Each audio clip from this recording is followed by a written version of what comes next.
शिवकर ग्रामपंचायतीच्या उपसरपंच पदाची निवडणूक गुरुवारी होती। या निवडणुकीत भारतीय जनता पार्टीच्या मोनिका पोपेटा यांची उपसरपंचपदी बिनविरोध निवड झाली। त्यांची निवड जाहीर होताच त्यांच्या समर्थकांनी जल्लोष साजरा केला।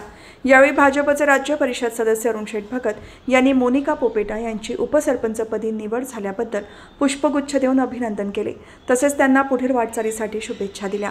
यावेळी भाजप नेते राजेंद्र पाटील, पळसपे विभागीय अध्यक्ष अनेश ढवळे, पनवेल पूर्व मंडळ अध्यक्ष भूपेंद्र पाटील, शिवकर ग्रामपंचायतीचे सरपंच आनंद ढवळे, सदस्य प्रांजल पाटील, मंगेश ढवळे, संतोष मते, रीत पाटील, रेश्मा पाटील, सुरेखा टोपले, माजी सरपंच मोहिनी पोपेटा, माजी उपसरपंच रवींद्र ढवळे, माजी सदस्य सुगंधा पोपेटा, ग्रामसेवक सचिन पाटील, गोपाळ पाटील, गोटीराम ढवळे, चंद्रकांत ढवळे, तुकाराम टोपले, मिलिंद पोपेटा, बबन ढवळे, मोहन पोपेटा, तुकाराम तुपे, तुकाराम पाटील, गोपीनाथ ढवळे, शालिक पाटील, अविनाश ढवळे, महादेव माळी, किसन पोपेटा, माया पाटील, पुंडलिक ढवळे, रोशन तुपे, अरविंद माळी, अक्षय पाटील, समीर पोपेटा, हरिश्चंद्र ढवळे, जगदीश पोपेटा यांच्यासह पदाधिकारी, कार्यकर्ते आणि ग्रामस्थ उपस्थित होते।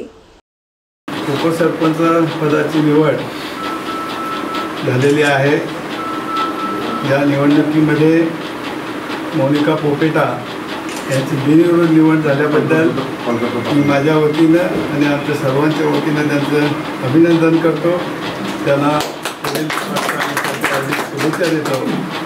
त्यांना शुभेच्छा देण्यासाठी इथं उपस्थित असलेले सर्व मान्यवर राजेंद्र पाटील, भूपेंद्र पाटील, अनेश ढवळे, सचिन वाघमारे, आपल्या गावचे सरपंच, ज्याने अतिशय असं चांगलं नियोजन आपल्या ग्रामपंचायतीमध्ये केलेलं आहे।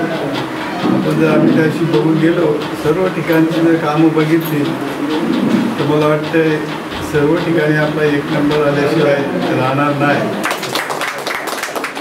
आपण सर्वांची साथ त्याला आहे, हे खरं कारण त्याच्यामध्ये आहे। एकटा माणूस काही करू शकत नाही, आपण सर्वजण त्यांना साथ देता, पाठिंबा देता, त्याच्यामुळे त्यांना काम करण्याचा एक जोर येतो। आणि आमच्याकडून सुद्धा पनवेलला आमदार साहेब असू द्या, आम्ही सर्व मंडळी असू द्या, आम्ही सुद्धा त्यांना जास्तीत जास्त निधी देण्याचा प्रयत्न करत असतो।